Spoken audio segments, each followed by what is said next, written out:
The space crew had been getting ready for the launch for over 3 years.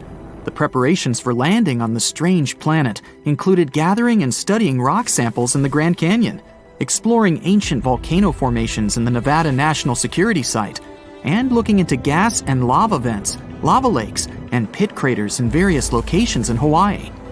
To be able to resist microgravity conditions, they learned how to walk obliquely by being strapped and suspended sideways and trying to move along walls. They had to test their limits through intensive diet and sleep regimens to make sure they'd be safe in outer space. It took them 3 days, 3 hours, and 49 minutes to reach the surface of this new world in a place called the Sea of Tranquility.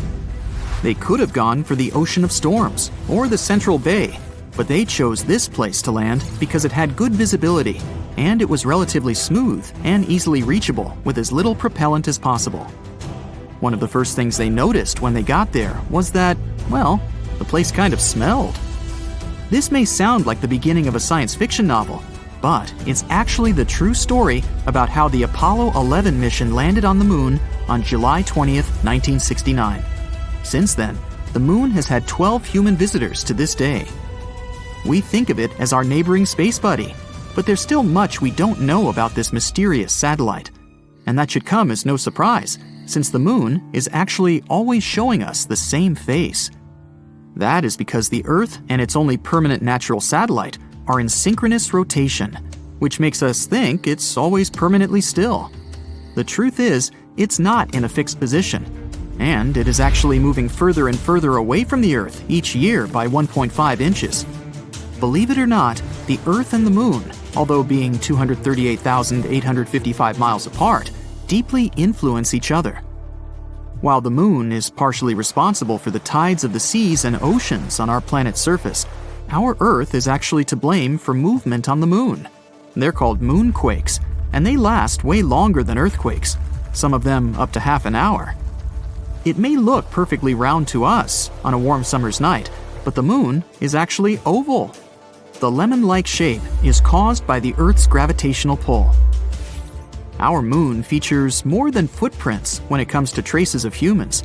In 1969, American astronauts left many objects on the surface of our satellite, such as 2 golf balls, a drawing by famous artist Andy Warhol, and a message from Queen Elizabeth II herself. One of the last people to walk on the moon to this day, an astronaut named Eugene Cernan, scribbled his daughter's initials on the moon's surface in 1972. Since it appears there's no wind or any other type of weather change there, the letters TDC could remain there permanently. It's actually possible to be allergic to the moon.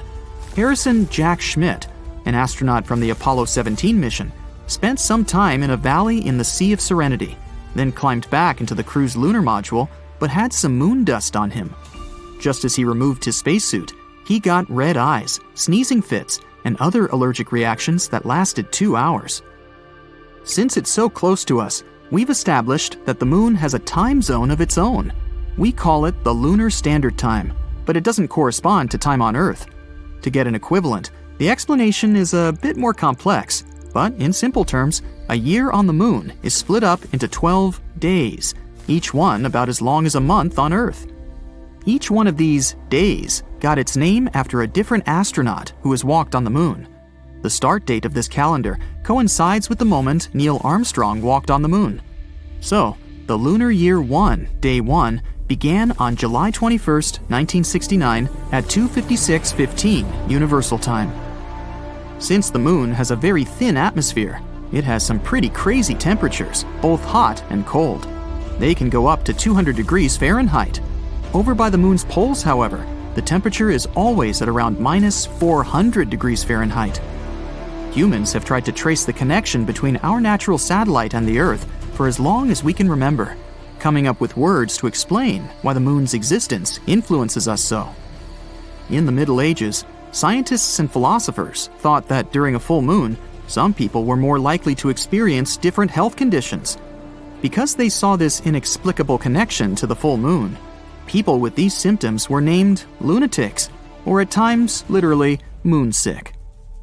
People are not the only creatures living on Earth that are affected by moon cycles. Dog owners are 28% more likely to take their pet to vet emergency rooms during the full moon. You may think that's the reason why wolves have this preference for howling at a full moon, more so in popular culture. But scientists haven't been able to find any connection between wolf behavior and the lunar cycles, so it might as well just be a myth. The largest known crater in our solar system is also found on our moon and is called the South Pole Aitken. This giant formation is located on the far side of the moon and measures 1,550 miles in diameter. One of the many things we've yet to fully understand about our satellite is the unusual flashes of light that can sometimes be seen on its surface. Scientists have named these outbursts transient lunar phenomena, or TLP in short, and they have been seen all over the world for centuries. One of the first instances of TLP dates back to 1178, when monks from Canterbury claimed to have seen a flaming torch on the surface of the moon after the sun had set. TLP does not simply mean light flashes. Reports also have detailed other unusual events, such as gas-like mists, reddish, green, blue, or violet colorations, or even the darkening of certain locations on the moon. Is something strange happening with our moon? Is it the beginning, or did we just start noticing it with the newer space study equipment we have nowadays? There are a lot of different theories that scientists have developed trying to piece together what can be causing these events. The unusual flashes on the moon can be caused by anything from meteoric impacts to electrostatic activity. It's difficult to pinpoint the explanation for each event, since most of these episodes are recalled either by a single observer on Earth or from a single location. The fact that there is noticeable seismic activity on the moon can also explain why we can sometimes see unusual flashes of light on the surface of our satellite. When the moon's surface moves, it can cause different light-reflecting gases to erupt, which can explain luminous developments. Some scientists have even suggested that residual geologic activity may also be the cause. This is all the more shocking, given that we've always looked at the moon as a lifeless world. Did you ever notice that our moon can change its color? There are actually many scientific explanations for that. The moon appears to be a brown-tinted gray when you look upon it from outside of the Earth's atmosphere. When gazed upon from the Earth's surface, the moon appears to change color depending on various phenomena. The moon seen near the horizon will most likely be yellow or red-tinted. The rarer blue-colored moon indicates that you're looking at our satellite through an atmosphere carrying larger dust particles. The moon can even appear purple at times, but what causes this specific hue is still up for debate. The fact that we don't know exactly if or how much water there is on the moon's surface is not the main reason why we aren't already building houses up there. It seems that radiation actually has a lot more to do with it. Recent studies have shown that the moon's surface has a radiation rate 5 to 10 times higher than that you experience on a transatlantic passenger flight. That also means it's 200 times higher than the rate on the Earth's surface. In future lunar explorations, like the Artemis project for example, scientists need to take this into consideration, not to expose the astronauts. Named after Artemis, Apollo's sister, this program aims not only to place astronauts on the lunar surface in the future, but also to build some sort of an establishment there to study the moon in safe conditions. While the project started in 2017, the first planned mission is set for launch in summer 2022, with an estimated duration of 25 days. The space object, with no crew on board, is planned to reach lunar orbit and safely return with sufficient data for the next 4-person mission scheduled for May 2024. Artemis 3, 4, and 5 are expected to be launched in 2025, 2026, and 2027 respectively, each with a planned duration of approximately 30 days. You hear some noise in the street and rush up to the window to check what caused it. You look up at the sky and just stand there, speechless. The moon is giant. It looks much larger than usual, and it's both beautiful and scary. So what would your life be like if the moon moved twice as close to Earth as it is now? Unfortunately, it would be quite a catastrophic scenario. You see, the moon has a pretty strong gravitational pull on Earth's oceans. It produces 2 high tides and 2 low tides per day. But with the moon so close to us, the tides would get 8 times higher. Some regions would be completely covered with water during the day. The water would only retreat at night. Many islands and highly populated coastline territories would become uninhabited because of this. Many other regions would experience frequent devastating floods. But if you think it would be the only consequence, let me tell you this. The moon also has a tidal effect on dry land. That's why if our planet's natural satellite was to suddenly relocate, its gravitational pull would increase, making waves of energy reverberate throughout the planet. This would affect Earth's crust, triggering earthquakes and starting volcanic eruptions. Now let's leave Earth and the giant moon for a while and have a look at Jupiter's moon, Io, which is the most volcanically active world in our solar system. This volcanism comes from the push and pull from Jupiter's gravity. Two other moons of the gas giant also have an effect on poor Io. That's why Io's surface is littered with hundreds of volcanoes. Most of them are spewing sulfurous plumes high above the surface of the moon. Our planet might face the same fate should the moon move so close to it. And that's not all. Earth's spin would start to slow down over time. Look, the moon's gravity pulls the oceans, and the resulting friction between the water and the ocean floor slows Earth's spin. Yes, Earth is slowing down even now as you're watching this video, but this process is almost imperceptible, around 1,000th of a second per century. If the moon was twice as close to us, the rotation of our planet would slow much more, making days and nights longer. If people managed to survive unexpected earthquakes, high tides, and volcanic eruptions and got used to longer days and nights, they would get an award. Solar eclipses. These spectacular events that occur when the moon passes between the sun and Earth would happen much more frequently. Since the moon would cover a much larger area in the sky, it would pass in front of the sun more often. People on Earth would be able to see the sun's outer atmosphere, called the corona. It would shine beautifully around the silhouette of the moon. Such solar eclipses would also last much longer. But what if the moon didn't shorten the distance overnight? What if it was a much slower and much more gradual process? Then our planet's crust would shift more slowly. Tides wouldn't change so dramatically either. This would let living creatures on the planet get used to the new conditions and adjust in time.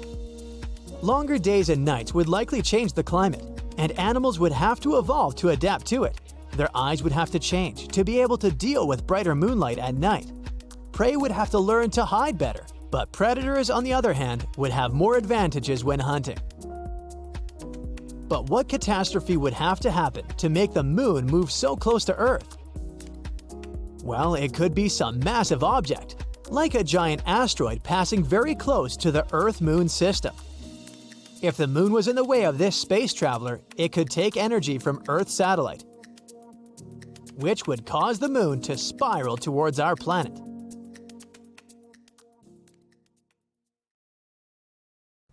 The moon is the Earth's closest neighbor in space, and its only natural satellite. It likely formed when a huge Mars-sized object crashed into our planet billions of years ago. This catastrophe turned Earth into a scorching ball of molten rock, and it also pushed some material into its orbit, eventually creating the moon. Now, this heavily cratered sphere revolves around our planet, causing the high and low tides we enjoy around the globe. A bit more than 1/4 the size of Earth, it is the 5th largest natural satellite in the solar system. The moon has several phases, for example, new, full, or crescent moon, first and last quarter. But whatever the satellite looks like, you can always find it in the night sky, and sometimes even during the day. But now, imagine waking up at night, looking up into the night sky, and noticing that the moon looks a little different than usual. Looks brighter and bigger. The difference is so slight, you assume you're just seeing things because you're half asleep. You go back to bed, blissfully unaware that instead of the moon, you've just seen Mercury. At first glance, this planet, the nearest to the Sun, is similar to our natural satellite. Its surface is also littered with craters left by space rocks. But Mercury is around 2/5 the size of our planet, so it's a bit larger than the Moon. This would mean a greater impact on our planet. Nights would become brighter, high tides would become higher, and low tides, you guessed it, lower. The lunar cycle, that's the time the Moon, or rather Mercury now, needs to go through all the phases, would become 14 hours shorter. But all in all, such a replacement would not have any drastic consequences for our planet. Alright then, how about Venus? What if we instead swap in the third brightest natural object after the Sun and the Moon? Venus is often called Earth's sister planet because their mass and size are nearly the same. And that would make a difference. Venus would be as large in our sky as Earth once appeared to the Apollo astronauts when they looked at it from the Moon's surface. The morning star, as it's often called, would be much brighter than the Moon. For one thing, it generally reflects 6 times more sunlight, but it would also occupy at least 16 times more space in the sky. That's why nights on Earth would be way brighter, as bright as early twilight now. If you looked at Venus from this distance, you'd even be able to make out the vague swirling patterns on the planet's yellowish-white cloud cover. But Venus wouldn't really become Earth's satellite. The two planets would likely orbit around their common center of mass, and this orbit would be quite eccentric. Like me! But if Venus moved in the same speed as the Moon does now, the two planets would eventually crash into each other. Uh-oh. Okay, let's pull another switcheroo. If Mars was up there in the sky instead of the Moon, it would also be hard to ignore. The planet's disk would emit a reddish hue, and it would be almost twice the Moon's size. Even without a telescope, you'd be able to marvel at its unusual color and the dark spots on its surface. And even if you didn't see the red planet, you would still feel its unusual effects on ours. Mars is half the Earth's size, but several times larger than the Moon. Replacing a smaller space body with a much larger one would increase the gravitational stress, upsetting the delicate balance on our planet. If you were unlucky enough to be at the seaside when Mars took the Moon's place, you'd have to evacuate as soon as possible. Massive waves would rise in the oceans under Martian influence. They would crash against the shoreline like the largest tsunamis. Mars would also reflect more sunlight than the Moon, thus illuminating the night sky. However, this time with an eerie red tint. And you'd be able to admire the tallest mountain in the solar system, Olympus Mons, through a telescope. Mars isn't large enough to change the Earth's orbit dramatically. But with time, the two planets would probably begin to orbit each other, creating a binary planet system. And since Mars would be literally next door, voyages to it would become a whole lot more feasible. Pack your bags, kids! Okay, now for the big one. If Jupiter replaced the Moon, Earth would immediately lose its status as an independent planet. It would instantly turn into yet another moon of the largest planet in the solar system. But hey, at least people would have a beautiful sky view, right? Jupiter is dozens of times larger than the Moon. A gigantic, beautifully striped, swirly sphere would cover nearly all of the horizon. If you had time to enjoy the show, you'd see yellow, brown, red, and white clouds floating in Jupiter's atmosphere. Sadly, you wouldn't have much time to enjoy the view, as the gas giant's gravitational pull would instantly cause severe earthquakes, volcanic eruptions, and tsunamis. Earth's mantle and crust would be drawn towards Jupiter, which would break the planet apart. It would be stretched and compressed with such force that its surface would bulge back and forth by more than 300 feet. On top of that, Earth's speed is only 10% of what is needed for us to stay in Jupiter's orbit. That's why our sluggish planet would crash into the gas giant in less than a day. Now, the rest of the planets on the list are smaller than Jupiter, but they're still ridiculously huge, so from here on out, expect to see similar results. But if Saturn was to replace the Moon, it would truly be the most beautiful skyline to behold. I'm a little biased because Saturn is my favorite planet. It's more than 35 times larger than the Moon, so it would cover 18 degrees of the sky. And its rings would stretch even further, from horizon to horizon. At the distance the Moon currently is, Earth would be a bit further away from Saturn than its own moon, Dione.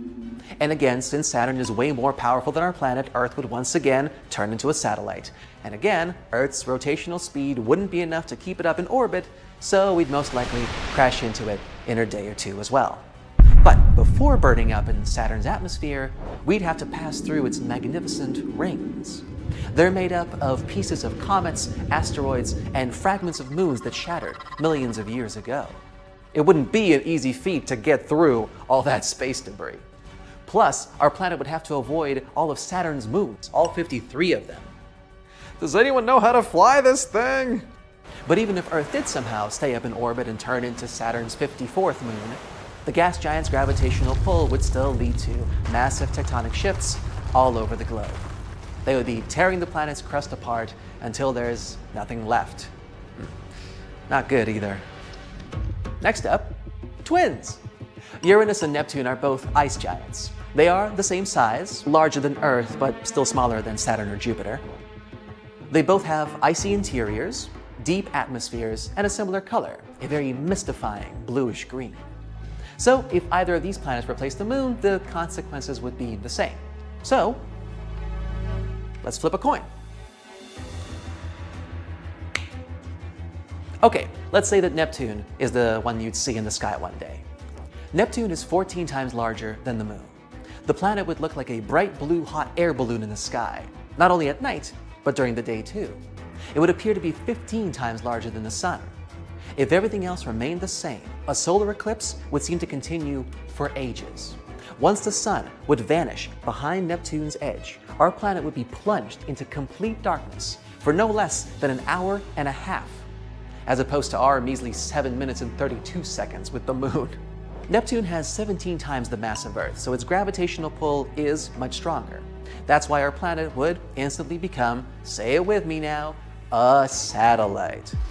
It would orbit Neptune at about the same distance as its own largest moon, Triton, only slightly further away.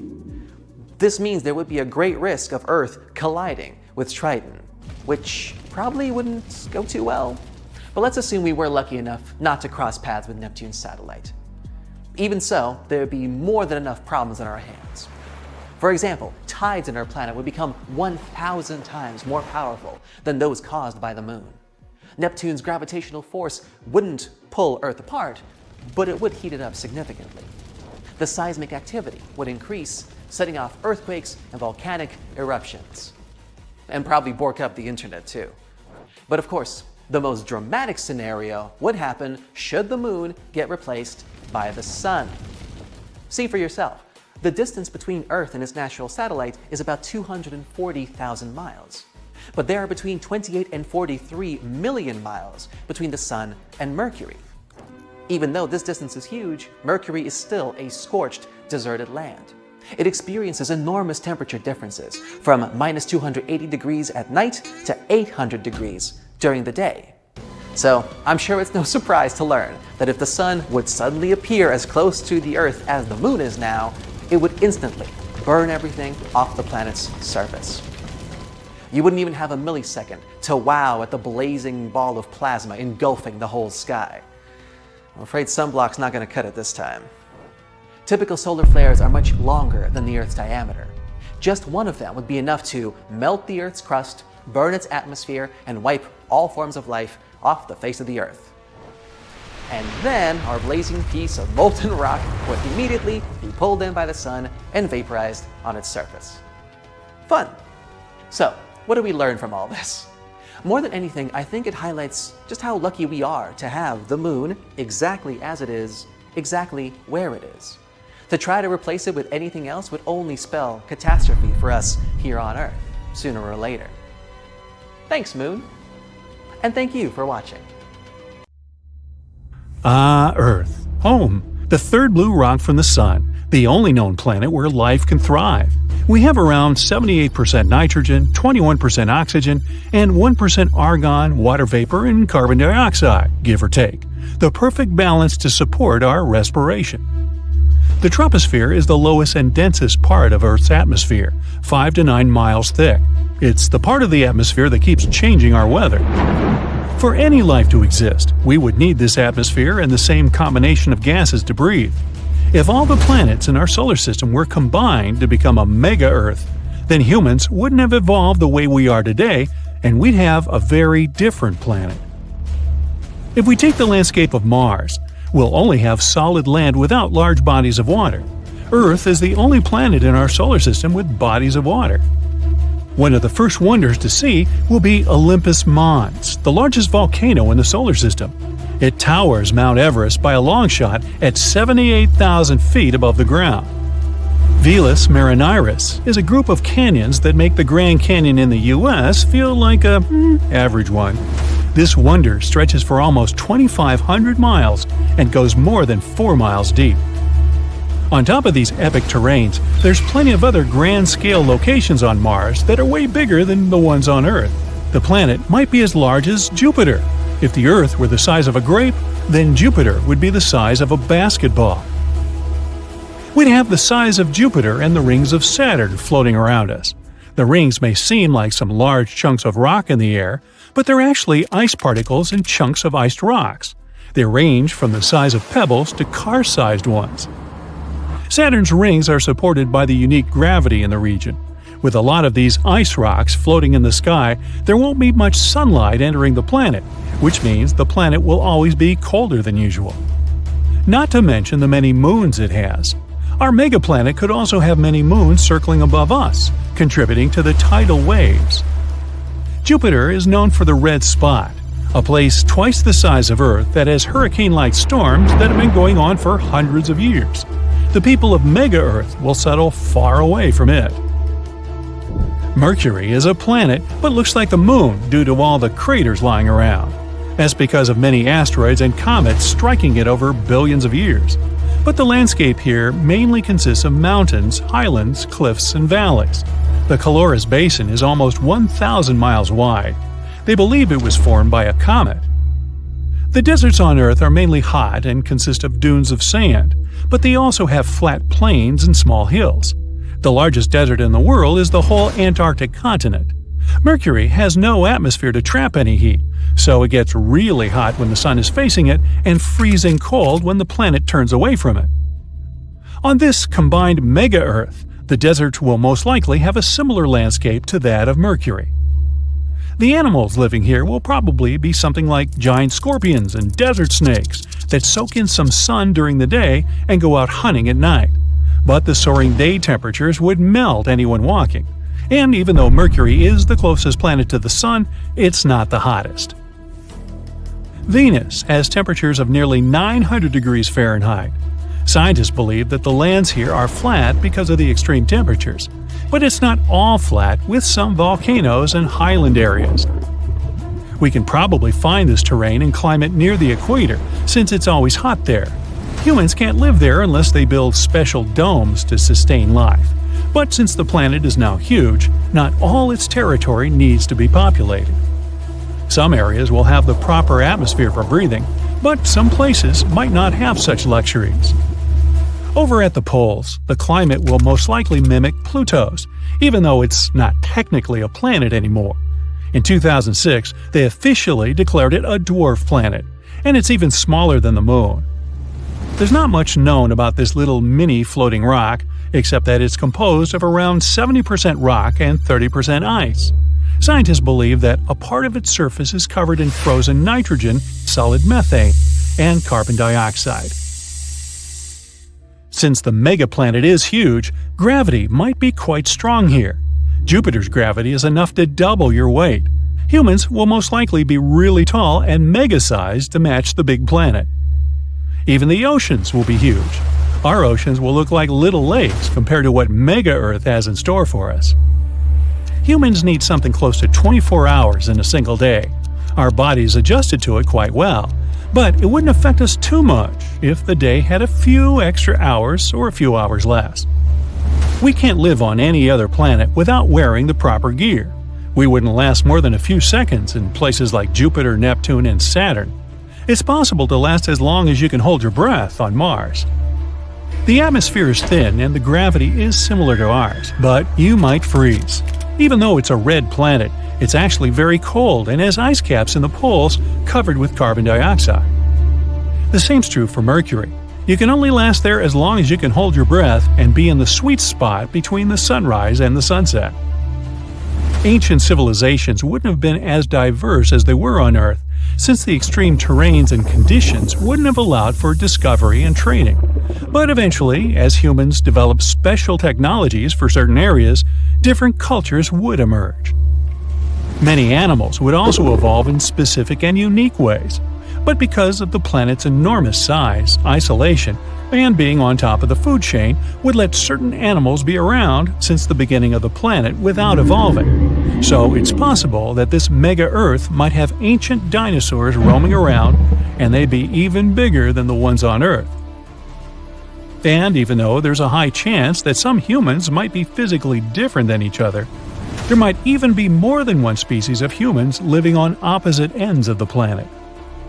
Because of the isolation, they evolved in their own ways according to their surroundings. Over the centuries, technological advancements would spread different cultures around, and we'd be more open to each other.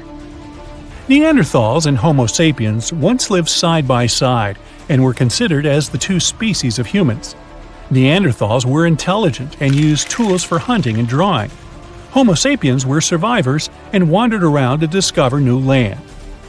There could be two dominant human species and other minor ones that live in certain areas on Mega-Earth. They'd be bigger, tougher, and faster than us. The ones who live by the trees would have elongated limbs to stretch out and swing from tree to tree. The ones that live in savannas will probably run really fast and have long legs for that. Countries and cities will be bigger than what we have on regular Earth. A country can be as big as Earth itself. The human population can reach tens of billions. Special transportation technology might be invented for people to travel from one continent to another. Covering those distances can take months or even years if using regular aircraft. High-speed trains that travel so fast over land, and rocket-like planes going through the sky. Traveling through oceans will require extremely sturdy ships. Traveling through the Atlantic Ocean is already scary for many, so imagine going on a voyage across a body of water that's potentially 8 times the size of Earth. We're going to need a bigger boat. There'll be areas to avoid, like the red spot with its perpetual storms raging on, but the tourist industry might have some room for anyone who wants to see it. Living on such a huge planet is unlikely going to become a reality for most of us anytime soon. But scientists are already discussing moving to other planets to find a new home for humans. The Moon is the Earth's closest space neighbor and its only natural satellite. It likely formed when a huge Mars-sized object crashed into our planet billions of years ago. I wasn't around then. This catastrophe turned Earth into a scorching ball of molten rock. It also pushed some material into its orbit, creating the Moon. Now, this heavily cratered sphere moves around our planet. This causes high and low tides around the globe. A bit more than 1/4 the size of Earth, it's the 5th largest natural satellite in the solar system. The Moon has several phases. For example, new, full, or crescent moon, first and last quarter. But whatever the satellite looks like, you can always find it in the night sky, and sometimes even during the day. But imagine waking up at night and noticing that the Moon looks somewhat different than usual. It seems brighter and bigger. It's hardly noticeable, especially when you're half asleep. You go back to bed, unaware that instead of the Moon, you've just seen Mercury. Close up, this planet, the nearest to the Sun, is similar to our natural satellite. Its surface is littered with craters left by space rocks. Mercury is about 2/5 the size of our planet, but it's still a bit larger than the Moon. That's why the planet would have a greater influence on Earth. Nights would become brighter, high tides would become higher, and low tides, what do you think, lower? Yup. The lunar cycle, that's the time the Moon, or rather Mercury now, needs to go through all the phases, would become 14 hours shorter. But all in all, such a replacement wouldn't have any drastic consequences for our planet. But then, how about Venus? What if, instead of the familiar satellite, we swap in the third brightest natural object after the Sun and the Moon? It's often called Earth's sister planet because their mass and size are nearly the same. Venus would be as large in our sky as Earth once appeared to the Apollo astronauts when they looked at it from the Moon's surface. The morning star would be much brighter than the Moon. For one thing, the planet reflects 6 times more sunlight. Plus, it would occupy an area at least 16 times larger. That's why nights on Earth would be as bright as early twilight now. If you looked at Venus, you'd spot vague swirling patterns in the planet's yellowish-white cloud cover. Venus wouldn't become Earth's satellite. The two planets would likely orbit around their common center of mass, and this orbit would be quite eccentric, like me. But if Venus moved with the same speed as the Moon has now, the two planets would crash into each other in the nearest future. Uh-oh. Okay, let's pull another switcheroo. If Mars was up there in the sky instead of the Moon, you'd surely notice it. Even without a telescope, you'd be able to marvel at its unusual color and dark spots on its surface. And even if you didn't see the red planet, you'd still feel something unusual. Mars is half of Earth's size, but several times larger than the Moon. Replacing a smaller space body with a much bigger one would upset the delicate balance on our planet. If you were unlucky to be at the seaside when Mars took the Moon's place, you'd have to evacuate as soon as possible. Massive waves would rise in the oceans under Martian influence.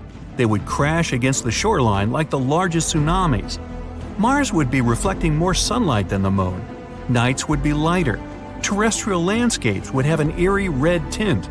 And you'd be able to admire the tallest mountain in the solar system, Olympus Mons, through a telescope. Mars isn't large enough to change the Earth's orbit dramatically, but with time, the two planets would probably begin to orbit each other, creating a binary planet system. And since Mars would literally be next door, voyages to this planet would become a reality. Okay, now think really big. If Jupiter replaced the Moon, Earth, as an independent planet, wouldn't exist anymore. It would instantly turn into another moon of the largest planet in the solar system. The only positive moment in this transformation? People would have an awesome sky view. Jupiter is dozens of times larger than the Moon. A gigantic, beautifully striped sphere would cover nearly all the horizon. If you had time to enjoy the show, you'd see yellow, brown, red, and white clouds floating in Jupiter's atmosphere. Sadly, the gas giant's gravitational pull would instantly cause severe earthquakes, volcanic eruptions, and tsunamis. Earth's mantle and crust would be drawn toward Jupiter, which would break the planet apart. It'd be stretched and compressed with such force that its surface would bulge back and forth by more than 300 feet. Unfortunately, Earth's speed is only 10% of the speed needed for us to stay in Jupiter's orbit. That's why our sluggish planet would crash into the gas giant in less than a day. Well, that sounds unpleasant, so let's not do that. Now, if Saturn were to replace the Moon, it would be a sight to behold. The planet is more than 35 times larger than our satellite. It means the giant golden globe would cover 18 degrees of the sky, and its rings would stretch even further, from horizon to horizon. Hey, if you like it, then you should have put a ring on it. Earth would be a bit further away from the gas giant than its own moon, Dione. And since Saturn is way more powerful than our planet, Earth would turn into its satellite, not the other way around. Unfortunately, Earth's rotational speed wouldn't be enough to keep up, and we'd most likely crash into the much larger planet within a day or two. But before burning up in Saturn's atmosphere, we'd have to pass through its magnificent rings. They're made up of pieces of comets, asteroids, and shattered moons. It wouldn't be an easy feat to get through this space debris. Plus, our planet would have to avoid Saturn's moons, all 53 of them. But what if the fall didn't happen, and Earth did turn into Saturn's 54th moon? Then the gas giant's gravitational pull would lead to massive tectonic shifts all over our globe. They would be tearing the planet's crust apart until there's nothing left. Not good either. Both Uranus and Neptune are ice giants. These planets are the same size, larger than Earth, but smaller than Saturn and Jupiter. They both have icy interiors, deep atmospheres, and similar color, very beautiful bluish-green. If either of these planets replaced the Moon, the consequences would be the same. So, let's flip a coin. Okay, it would be Neptune you'd see in the sky one day. Neptune is 14 times larger than the Moon. The planet would look like a bright blue hot air balloon in the sky, not only at night but during the day too. It would appear to be 15 times larger than the Sun.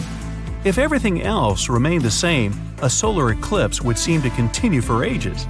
Once the Sun vanished behind Neptune's edge, our planet would be plunged into complete darkness for no less than an hour and a half. Neptune is 17 times the mass of Earth, and its gravitational pull is much stronger. That's why our planet would end up as a satellite. Yep, again. It would orbit Neptune slightly further than its own largest moon, Triton. By the way, there would be a great risk of Earth colliding with this space body. But let's assume we were lucky enough not to cross paths with Neptune satellites.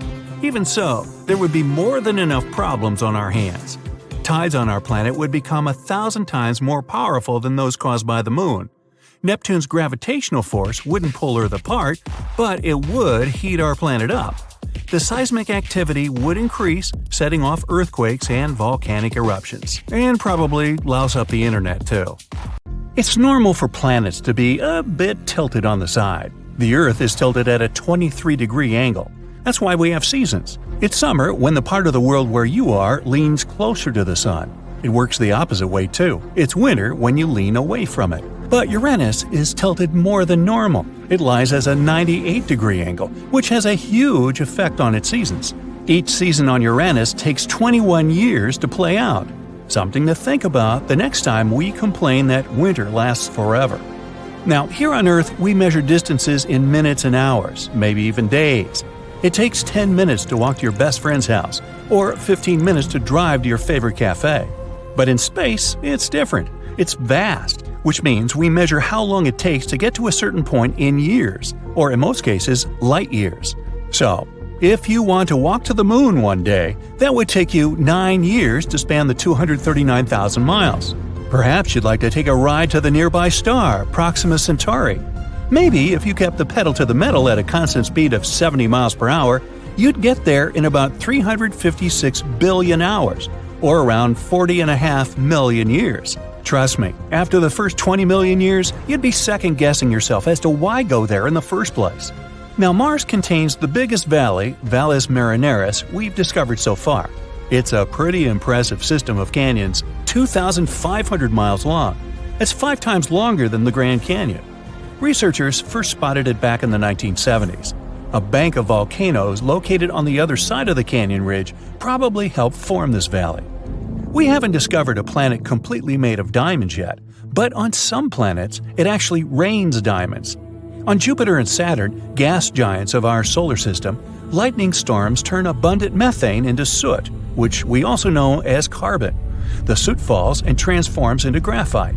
Further graphite transforms into diamonds with a diameter of about 0.4 inches.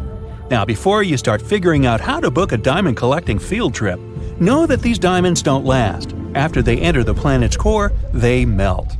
Ever notice how when you're stargazing 2 nights in a row in the same time, let's say 9 p.m., the stars stay in the same place, but the moon doesn't?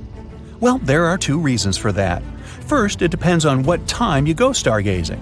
For instance, if you go outside at 8 p.m. and tomorrow you look for it at 11 p.m., you'll see the moon in 2 pretty different places. In this case, even the stars take different places in the sky since our planet is spinning. As you know, it takes 24 hours for it to make one full circle.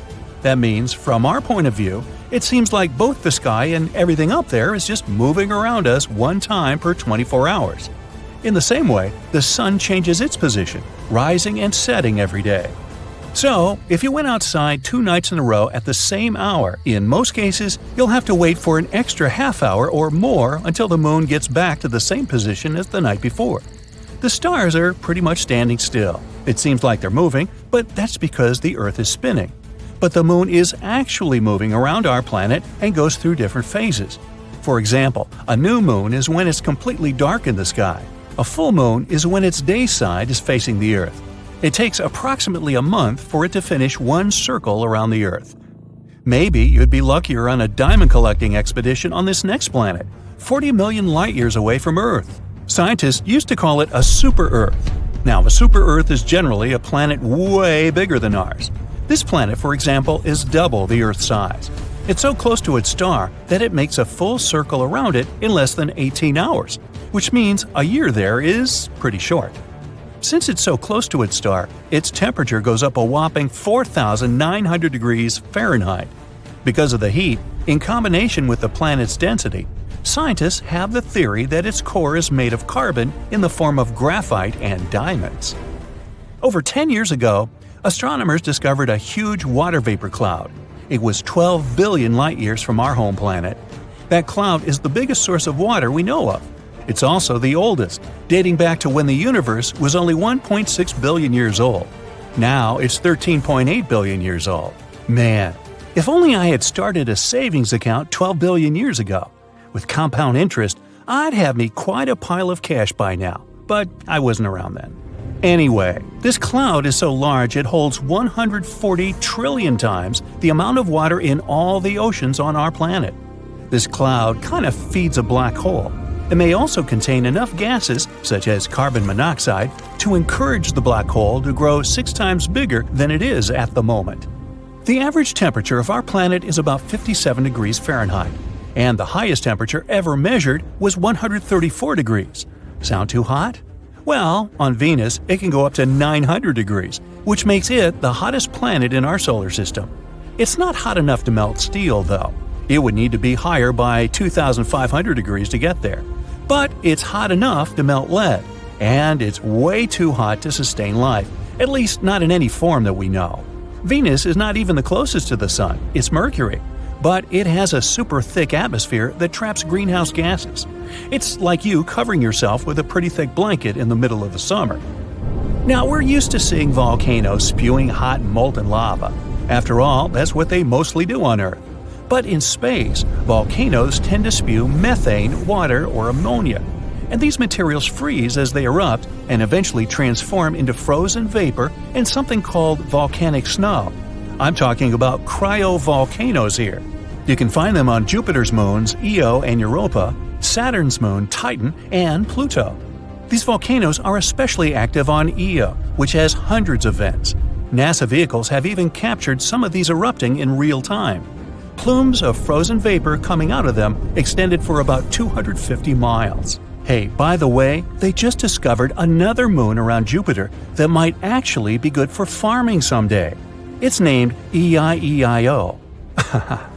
Now, what exactly happens to the light after it disappears inside of a black hole?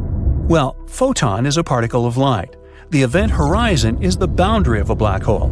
When something, say a photon, crosses the line and enters those boundaries, it can't escape anymore. But it doesn't mean a black hole destroyed it. It pulls the photon in rapidly towards its center, where an enormous mass is packed into an infinitely small space. But we're not sure what happens to photons in such extreme conditions. It's still one of the biggest mysteries. Does a black hole destroy the light or not? Saturn has 82 moons we know about, 53 confirmed and 29 more that are still on the waiting list to be confirmed as actual moons before they get their official names. And one of the coolest moons might be a 914-mile-wide hunk of rock called Iapetus. It's dark on one side and bright on the other. Its lighter half is 20 times more reflective than the other one. As it turned out, the bright side is ice. The dark side is a bit more complicated. One theory says it's dark because of particles coming from another moon, the one named Phoebe. Another theory says it could be because of heat. Since the moon is rotating really slowly, its dark material is absorbing heat, which makes it even darker.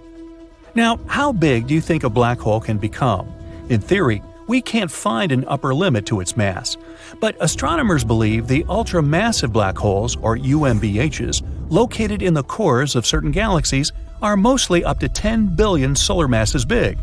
Recently, they even discovered these UMBHs physically can't grow much more than this, because in that case, they would start to disrupt the accretion disks that feed them. That way, they would kind of stuff the source of new material. Most people picture the universe as somewhere between aquamarine and pale turquoise. Even some researchers thought that was the case. They managed to determine the cosmic color by combining light from more than 200,000 galaxies within 2 billion light-years of our planet. But the real color is actually closer to beige. Researchers got it all wrong because there was a bug in the software. No, really? It converted the cosmic spectrum into the color our eyes would see if we were exposed to it. The team defined this color as a cosmic latte. Ooh, make that a double-shot low-fat large to go, please. People stop their cars on the highway, get out of them, and lift their heads in wonder. In the cities, everyone takes to the streets. balconies and rooftops of houses are full of people staring at the moon in shock. It's red. Some people scream that it's the end of the world. Some seek shelter. Indeed, the usual white moon now looks like it's been doused in red paint. There's no need to be afraid if you see such a thing. On the contrary, enjoy the view, because you have witnessed a rare astronomical phenomenon. This is a total lunar eclipse. Here's the sun. It's in the center of our solar system. Mercury, Venus, and here's Earth and the moon. The Earth takes 365 days to orbit around the star.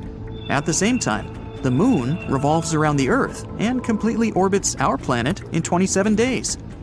The Earth creates a shadow zone, and sometimes the moon passes through it.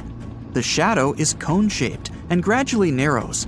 The moon is 238,000 miles away. That's like 9 lengths of the equator. At this distance, the width of the shadow is about 2.6 times the width of the moon. When the moon is in this zone, direct sunlight doesn't reach it.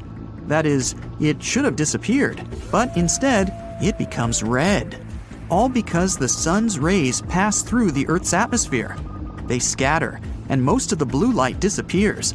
But the red and orange rays continue and hit the surface of the moon. Voila! You see a phenomenon called the blood moon. By the way, this curvature of light occurs at sunsets and dawns.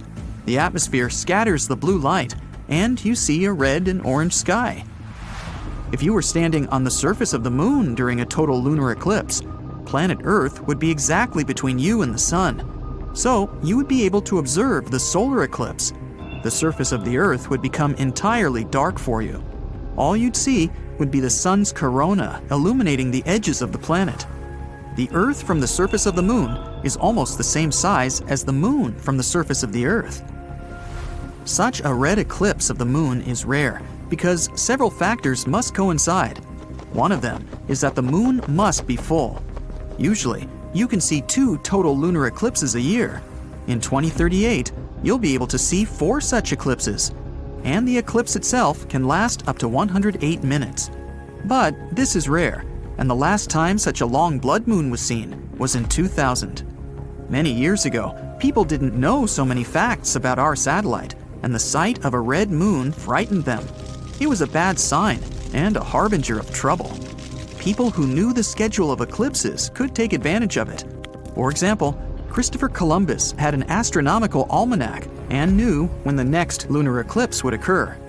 He frightened the inhabitants of the Caribbean islands when he predicted the red moon. Once upon a time, the moon used to be a red ball of lava. This was way back in time, 4.5 billion years ago. Now this is our solar system.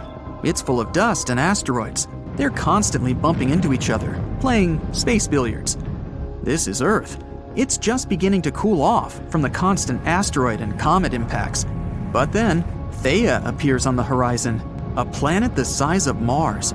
It had a chaotic orbit and was approaching Earth in a spiral. A collision was inevitable, and at one point, one of the biggest crashes in our solar system occurred. Thea struck the Earth at an angle. It ripped out part of the Earth's crust and threw it into space. The Earth, in turn, absorbed part of the planet that rammed it.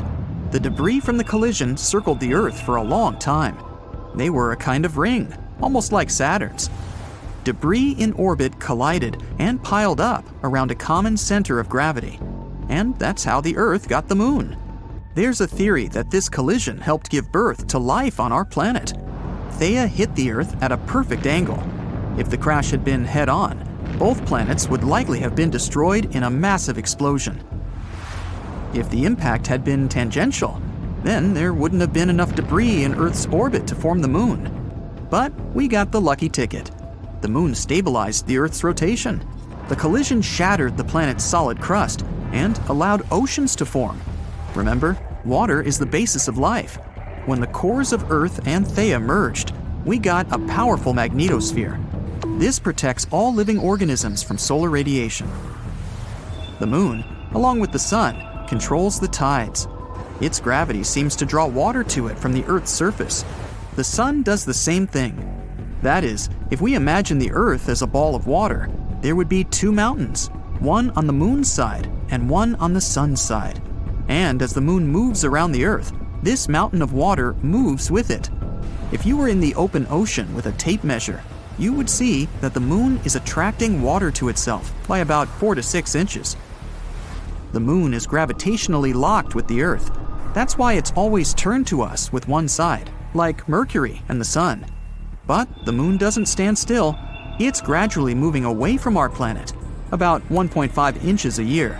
Not quickly, but in about 600 million years, it will have shrunk in our sky so much that we won't be able to see lunar eclipses anymore. Do you see this crater? It's Tycho. It's visible during a full moon because of these bright rays that extend thousands of miles from its epicenter. This is the youngest crater on the moon. Scientists say it appeared there due to a meteorite impact about 109 million years ago. At that time, dinosaurs were roaming the surface of our planet, and they may have seen the impact. It was most likely accompanied by a big explosion and looked like a salute in the night sky. Humanity loves to explore the moon. We've sent a bunch of missions there. A total of 12 people have set foot on the surface of the moon. The gravitational force there is 6 times less than on Earth. So, if the average person on our planet weighed about 180 pounds, on the surface of the moon, the scales would only show 30 pounds, like the weight of an average dog. That's why the astronauts moved, jumped, and fell so strangely there. And you would be 6 times stronger on the surface of the moon. Here on Earth, the average person could lift about 130 pounds, but on the moon, you could raise a big motorcycle or a grizzly bear. The surface of the moon is covered with regolith. This is the lunar dust that covers the solid ground. Such dust is good at preserving footprints. Here's the most famous footprint, which gave birth to many crazy theories. Here's the footprint, and here's the shoe that left it. But the shoe is completely flat. This is explained simply. The astronauts wore extra boots for walking on the lunar surface. They have exactly the kind of sole that left these marks. In addition to the footprints, we left many fascinating objects on the moon. Several lunar rovers, a golf ball, flags, and human waste. There's also a lot of broken satellites and rocket parts. All in all, about 413,000 pounds of human-made objects are there. That's the weight of 3 passenger planes, or 31 adult elephants. In the future, we plan to resume missions to the moon. New landers will explore the surface of our satellite to find natural resources there. It's also a great place to test new rovers. We're even going to build something like the International Space Station in the moon's orbit, the Lunar Orbital Platform Gateway. It'll be a convenient platform for exploring our satellite and launching spacecraft into distant space. If you start from here, the spacecraft won't need to spend almost all its fuel to overcome the force of Earth's gravity. So, such a station would save fuel and money. Scientists hope that we'll be able to mine water from the moon's surface. It's been proven that there's ice there, mostly at the bottom of craters where the sunlight doesn't reach. Perhaps we'll send a rover there that can drill down a few feet into the surface, searching for water. Humanity already has the technology to build a full-fledged colony there. It would take up to 3 days to get there. We just need to get enough solar panels and building materials to the moon. There's no atmosphere on the moon, so potential lunar inhabitants would be defenseless against solar radiation. We would have to build houses underground to provide protection. Modern 3D printers will help make construction easy and fast. However, food and water supplies can only be maintained by constant supplies from Earth. The same goes for oxygen. Each rocket launch costs millions of dollars, so for now, colonization of the moon is in question. The moon could also become an object for space tourism. Imagine a spaceship launches from Earth, 3 days on the road, and you're orbiting the moon. The lunar module undocks, and you land on the surface. You ride the rover, explore the craters, then return to the lander. The engines start, the lander returns you to orbit. You dock with the ship and return to Earth. Sounds like some pretty great plans for a week's vacation. Now, you wake up one morning and watch the news while having your morning coffee. They did it again! Those scientists! The news anchor yells on the TV. A report was released a few days ago that the moon is moving further away from Earth's orbit. Its distance extends 2 inches per year. Over the past 2,000 years, it's drifted a total of 260 feet. This isn't too daunting of a distance, but the news has still made people panicked and concerned. They rally together around the planet, uniting to try and stop the moon from escaping Earth's orbit, even though it won't actually leave the orbit for over 1 billion years. But everyone was focused on the past benefits of the moon. It's obvious life on Earth as we know it wouldn't have evolved without its existence. The moon is controlling the tides and the molecules in the atmosphere. Without it, humans, in particular, wouldn't have evolved. So, with an appreciation of the moon, the top brass ordered the best scientists to come up with a solution to push the moon closer towards the Earth. A giant thruster engine was built on the dark side of the moon. It was ignited, and the thrusts tried to push forward, but the startup power wasn't strong enough to push the moon. Instead, it tilted the moon's axis, rotating it slowly. As the moon rotated, the scientists hurried to turn it off before the engine reached its full power, as it was headed off course.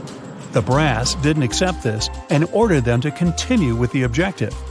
The scientists insisted the math wasn't correct and didn't know exactly what may occur. Their concerns were ignored, and they watched as the engine's power increased. The engine slowly pushed the moon, the distance reducing. But as it was provided at the wrong moment, the angle it was aimed at would provide complications. The thrust and gravity from the Earth ensured the moon followed the orbit at a reduced distance. But with the combination of the initial thrust on an indirect angle, the moon was directed away from the Earth, quickly moving further off its trajectory on a path to leave the orbit altogether. As you finish your breakfast and turn the TV off, you go outside to look at the moon. It sits high above, seemingly fine. Surely, the news anchor was just exaggerating. You go to work. The issues of the moon are now just an afterthought. Even if it was true, how could it possibly affect your day? The morning feels normal, just another day at the office, as it turns out. During your lunch break, you head into town and notice on your way that the wind is picking up, getting stronger and colder. It must be a storm approaching. You quickly check on the moon. It appears smaller, about half the size of what it was this morning. But it's midday, so it's supposed to be that size, isn't it? After you finish your meal at the restaurant, you leave to find it's becoming darker. The wind is much stronger than earlier, but there are no storm clouds in the sky. People in the streets are pointing towards the sky, shocked at something, probably an eclipse. As people begin running in the streets frantically, you look above and can't see the moon. Confused by everything, you decide to head home for the day. When you arrive home, you turn on the TV. The news anchor, who is now more serious than earlier, explains that the moon has left the Earth's orbit altogether and is flying off somewhere into space. The loss of the moon means the daily cycle has changed. Now, there are only 6 to 12 hours of sunlight a day and over 1,000 days per year. I only have to work half as much, you say excitedly, pumping your arms in the air. The lack of the moon creates a completely different world. The pull of the moon's gravity is what keeps the Earth in a place at 23.5 degrees angle, ensuring the weather patterns and normal days that we're accustomed to. Baffled by all the scientific information, you go outside to just confirm you aren't being pranked. The shorter working week seems too good to be true. As you look out into the sky, you notice the stars are brighter than you have ever seen. You can clearly see the outline of the Milky Way's arms. The stars are far more numerous than you remember, with Venus glowing far brighter than them all. It's a beautiful sight, but you're not sure whether a clearer night sky was worth the moon's removal. You have never been interested in astronomy.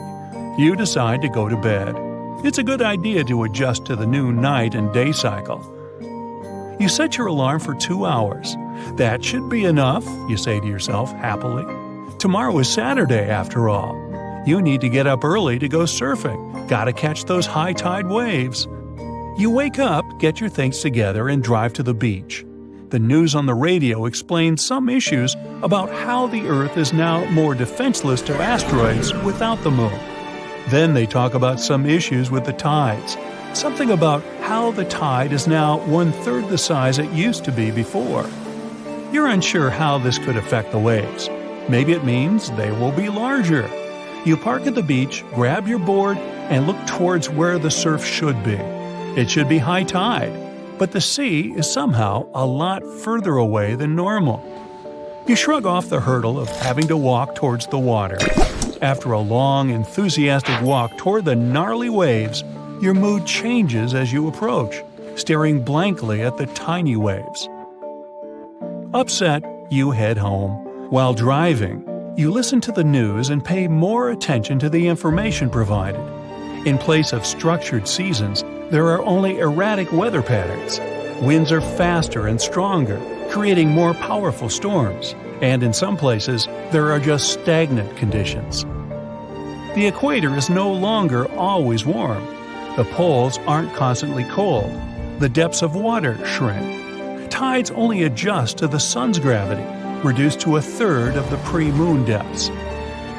Throughout the world, the seas change in altitude, shrinking at the poles, and the bulge of water around the equator shifts.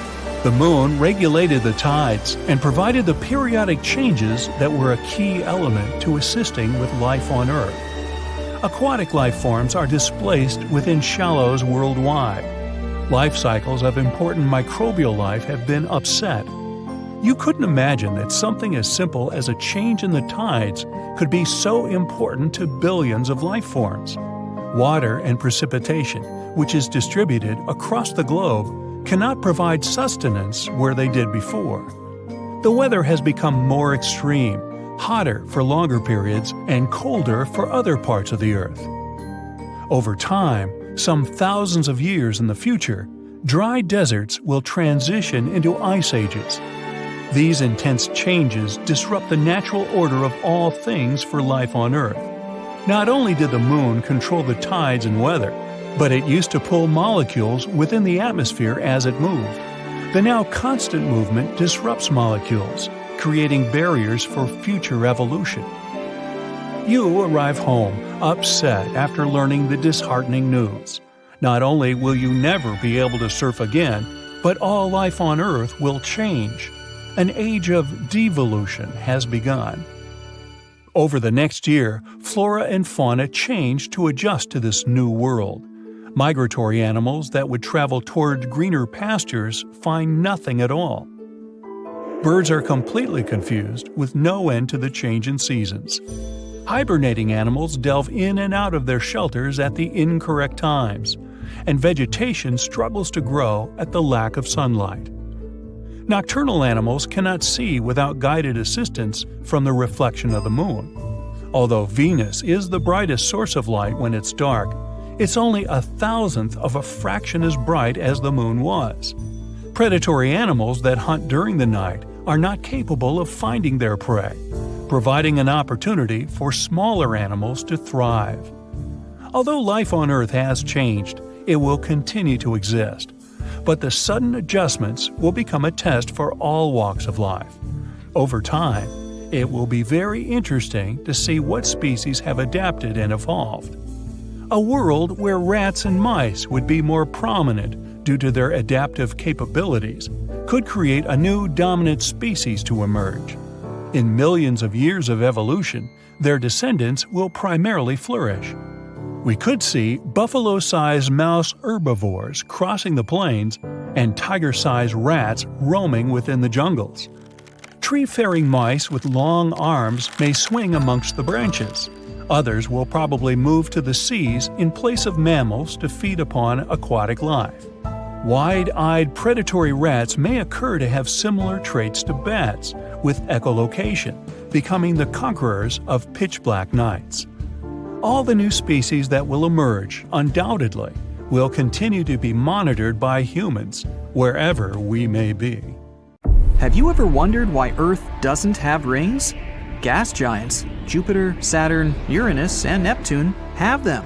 But the rocky planets, Mercury, Venus, Earth, and Mars, don't. two theories describe how ring systems potentially developed. The first one says that rings may have formed from leftovers that date from the time a certain planet was forming. Or, as the second one says, they could be the remains of a moon that was either destroyed in a collision or broken apart by the gravitational pull of its parent planet. Scientists still don't know why the gas giants have rings, but they think it could be because they formed in the outer solar system.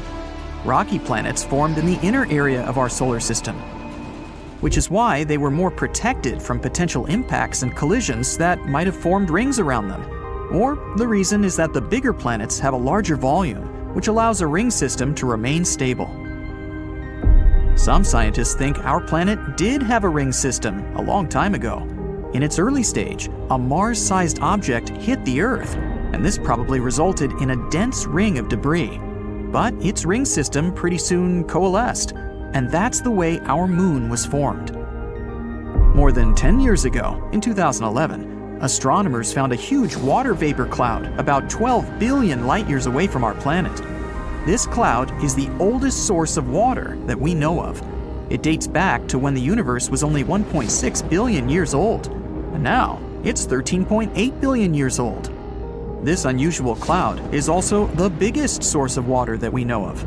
It holds 140 trillion times the amount of water that the Earth contains in all its oceans. Enormous. The cool thing is, this vapor cloud is kind of feeding a black hole.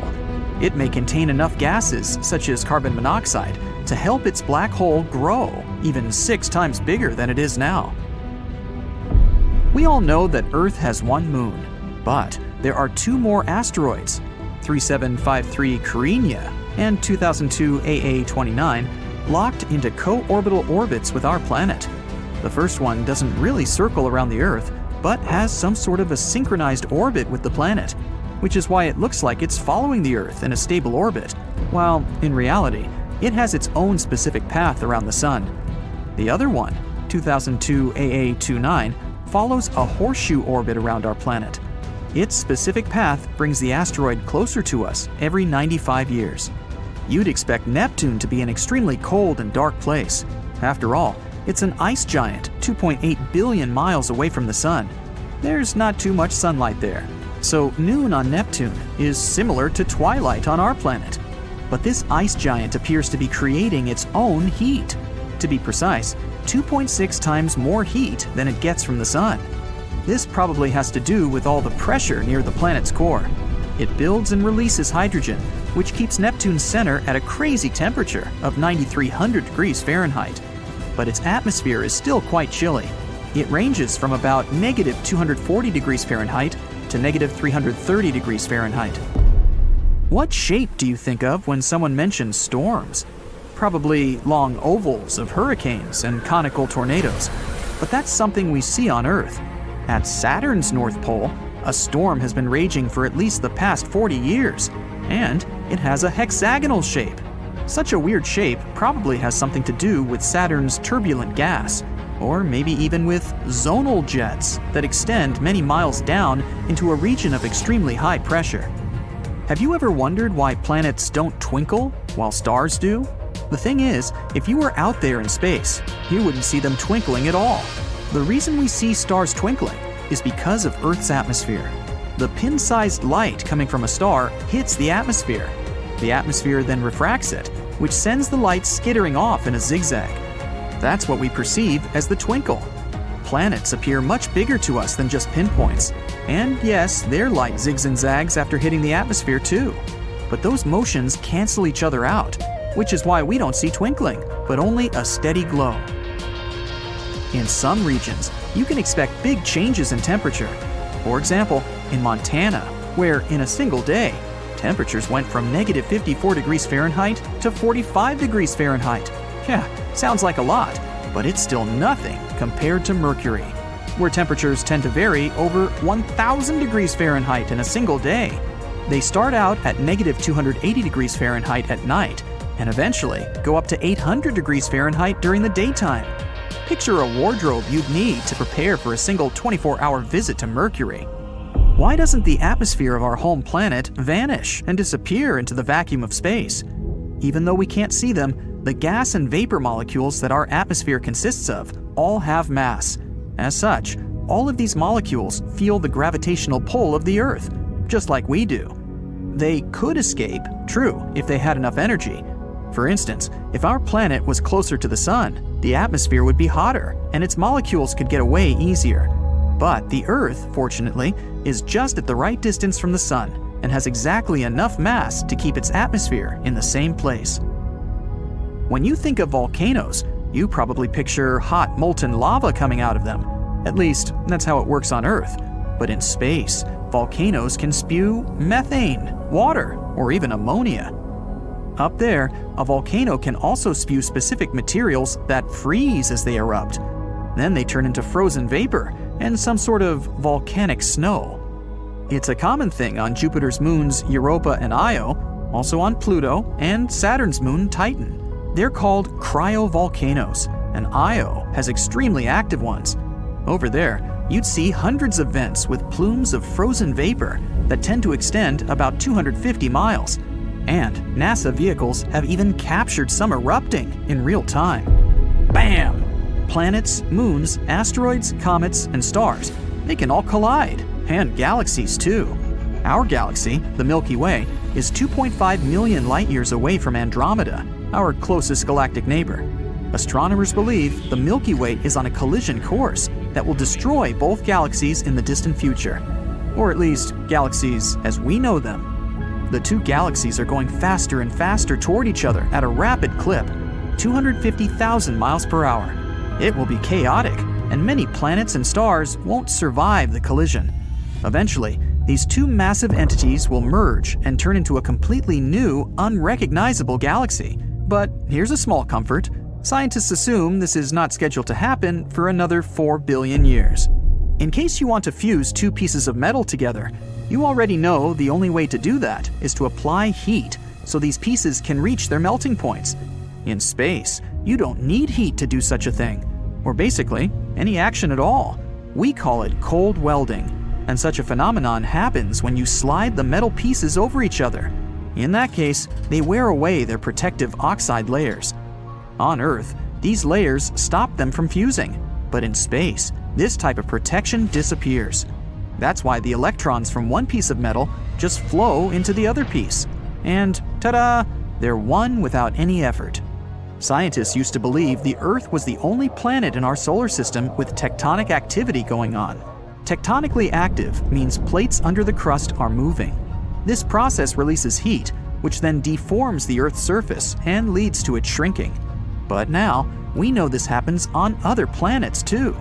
Mercury is also shrinking, and scientists found it out in 2016 when the Messenger spacecraft orbited the planet and sent back some important data. It revealed that there were cliff-like landforms known as fault scarps on Mercury's surface. Since these landforms are relatively small, they probably didn't form that long ago. That means Mercury is still contracting, even 4.5 billion years after our solar system was formed. Jupiter's Great Red Spot is shrinking as well. It's a huge storm that rages on the planet's surface. It's reddish, a bit oval in shape, and more than 10,000 miles wide. Yep, that's big enough to swallow the Earth. And now, it's been slowly but surely shrinking for a couple of centuries. The Great Red Spot is just one of many high-pressure storms that occur across Jupiter due to all those gases present there, which is something that classifies Jupiter as a gas giant. But just because it's shrinking doesn't mean the Great Red Spot is going to blow itself out anytime soon. It's even growing taller.